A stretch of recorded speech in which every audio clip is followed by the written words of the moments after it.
Hey, welcome to EPN. My name is Victor Lucas, and we bring you the latest in everything cool every single day. Today's rundown is going out to Lobstercation. Says, didn't know Electric Playground was on YouTube. Used to watch the show after school all the time back in the day. Now you can do that all over again because we've been running for the last few years with all kinds of great YouTube content. And speaking of which, this rundown is all yours. Oscar winner Brie Larson is already going to be one of the biggest Marvel heroes. Now she wants to be one of the biggest video game heroes.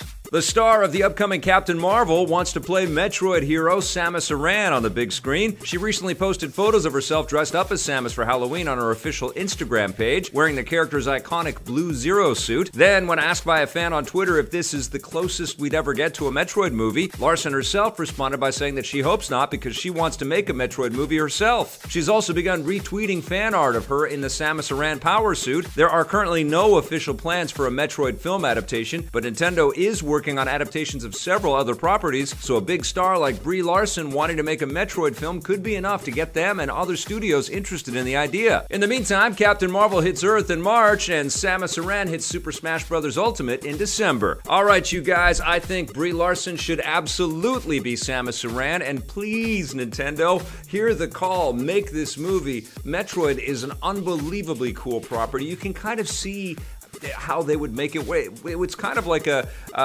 T-rated alien film, with lots of cool exploration and lots of mystery and secrets. It's almost like Indiana Jones in space fused with aliens. And with Brie Larson as Samus Aran, come on, man! What else do you need? Make that movie. I want that movie so bad. I think Brie Larson kicks ass. I cannot wait to see her as Captain Marvel. Alright, Nintendo isn't the only big game maker who's seen the light and is now creating adaptations of their big franchises. Ubisoft has announced a new movie and TV series based on two of their games. First up, they're creating a live-action TV series based on their stylish platformer, Child of Light. The project is still in the very early stages of development, so there's no word yet on when we might be seeing it. A sequel to the game is also in development, but doesn't have a release window yet. Next up, Ubisoft is creating a big-screen movie based on another game, the multiplayer VR game Werewolves Within. Like the game, expect the movie to see characters struggle to uncover the secret identity of a werewolf that's been terrorizing a small village. Both of these new projects are being developed by Ubisoft through their Ubisoft Motion Pictures division, which oversaw the 2016 Assassin's Creed movie and upcoming films based on Splinter Cell and Watch Dogs. I think this is great. Ubisoft is sort of diving into their properties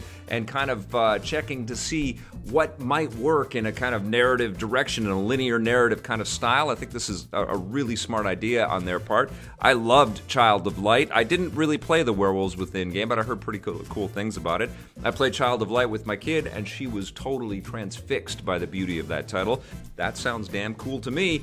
Alright, let's keep going. People everywhere are telling the new Diablo game to go to hell. After Blizzard announced the new mobile game Diablo Immortal at BlizzCon on Friday afternoon, the game was met with an unprecedented backlash on social media. Many users on Facebook and Twitter have complained that the new title is a mobile exclusive and not a new PC or console game like Diablo 3. Over on YouTube, the game's announcement trailer currently has 421,000 dislikes compared to just 15,000 likes. The negative reception seems to have caught Blizzard off guard. Speaking with Polygon, the game's executive producer Alan Adham says that they built the experience from the ground up for mobile devices, so this isn't just a cynical attempt to cash in on the mobile market. Adam asks fans to give them a chance. He also promises that the Diablo franchise isn't done with traditional consoles or the PC, so we can expect to see other games in the future. It's impossible to know what percentage of Diablo fans are upset over the mobile game, so the backlash could just be the result of a vocal minority. We'll get to find out when Diablo Immortal launches, and I think, spoiler alert here, Diablo Immortal is going to be a huge mobile game. It's going to be played by a lot of people.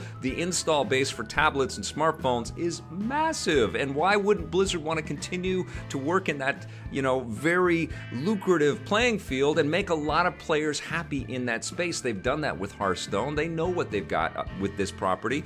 I think it's kind of interesting that they didn't just port previous Diablo experiences to the smartphones and tablets. I think that would be the more obvious choice, but Blizzard likes to take some pretty big risks, and apparently this is pissing a lot of people off. I think it's insane because I think the tablets especially are a great fit for a top-down, real-time role-playing strategy experience like Diablo. Give Blizzard a little benefit of the doubt. They've been a pretty damn good developer for a long time.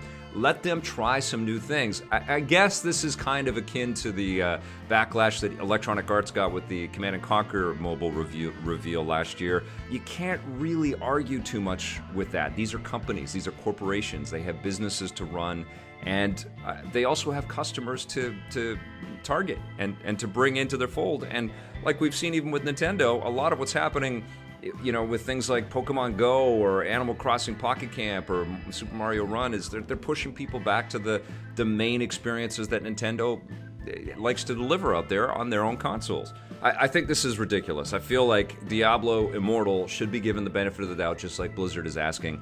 But go ahead and hate this video and tell me all the reasons why I'm wrong in the comments below. Or if you agree with me, let me know below as well. The Walking Dead has been struggling a bit on the small screen, but that's not stopping the franchise from walking into the world of feature films. AMC has announced that they're developing no less than 3 feature-length films based on the zombie franchise. All 3 of them will star Andrew Lincoln as series hero Rick Grimes, who made his exit from the show in last night's episode, with the network planning to continue his story in the upcoming films. AMC is planning all 3 movies to be televised on their network, but there's always a chance that they might get some kind of limited run in theaters as well. Filming is expected to begin next year. I haven't caught up with Walking Dead. I want to. I was really shaken up by the opening of season 7 and you know, the deaths that occurred there, the horrific violence that happened, particularly with Glenn, and I just couldn't find my way back emotionally to care as much anymore, because it just felt so brutal. And I know there's a lot of brutality in the comic books, but to see it all in vivid color on screen was just like, oh my god, it just really felt like it jumped the shark in a horrific way for me. But I know that a lot of good work has gone back into the show, and there's been lots of great performances, and I sort of tangentially keep up, and I read quick synopsis, and you know, call it also a consequence of so much choice, so many other things to watch, so many superhero shows and great games to play and stuff. Walking Dead has kind of fallen off my radar a little bit, and I think it has, with a lot of other people out there. So this is very interesting news. I will say that Andrew Lincoln is for me, the beating heart of the show. I mean, he was always so, you know, perfect as this character. He embodied this virtuous human being that was going to save his group, you know, at all costs, his family, and so much tragedy befell him. And in the face of that, this wonderful actor was able to pull off this amazing performance and bring us all in. So I can see why AMC wants to continue with him, and also with this incredible character, this Rick Grimes character that Robert Kirkman created for us. You know, I'll definitely get back to Walking Dead, but it has become a less of a priority for me, I'm sad to say. But this is cool news, because I'm an Andrew Lincoln fan and I'm a Rick Grimes fan. All right, the new Aquaman is almost ready to surface. Director James Wan has announced that the film is officially done, with all the post-production editing, visual effects, and sound mixing complete. Wan points out that making the film has occupied every waking moment of his for the last 2 years, and he thanks the cast and crew for their hard work. This means that Aquaman is ready for its worldwide release on December 21st and can begin holding special early screenings, so expect to start hearing about the quality of the film in the coming weeks. We are all very anxious about Aquaman. It's the first big-screen DC movie since the poor reception of last year's Justice League, and DC fans are hoping that it will deliver the goods and help steer the DC universe in the right direction. James Wan is an incredible filmmaker, an incredibly inventive filmmaker.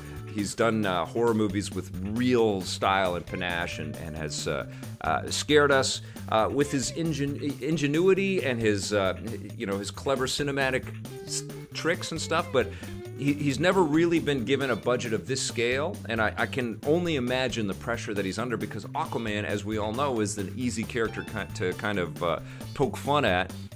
And Jason Momoa, who's a wonderful, charismatic personality, hasn't really sort of been the lead in his own big thing like this.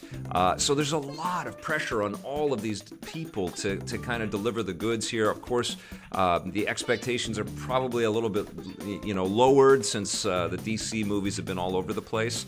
But I am really hoping this is a phenomenal film. I really hope this is just super fun, and you know, really tips its hat to the source material, to the decades of source material that Aquaman provides. I used to love Aquaman when I was a kid. I think that's the thing about Aquaman that people really kind of need to wrap their head around. This is a character just like Shazam that will appeal to a younger viewer, and if the movie doesn't serve that younger viewer while also being something that a longtime comic fan like myself can go and watch, especially in the face of the incredible competition that Marvel has provided, and be entertained in multiple ways. And that's the challenge, right? I mean, that's the thing. There's so much good material to pit this against that this thing has to deliver. Oh my God, I feel the pressure for James Wan. I just want it to be awesome. My fingers are crossed. I want to know what you guys think.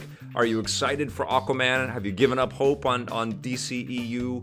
Are you still interested in this because you dig Jason Momoa or you dig his interpretation of the character?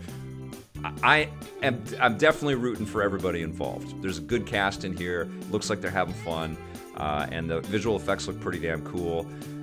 I just hope at the center of it is just a cool story, a thrilling story with characters that we can actually really care about, and yes, I want to be wowed by visual effects that don't stop. So we'll see. We'll find out soon. Comes out next month.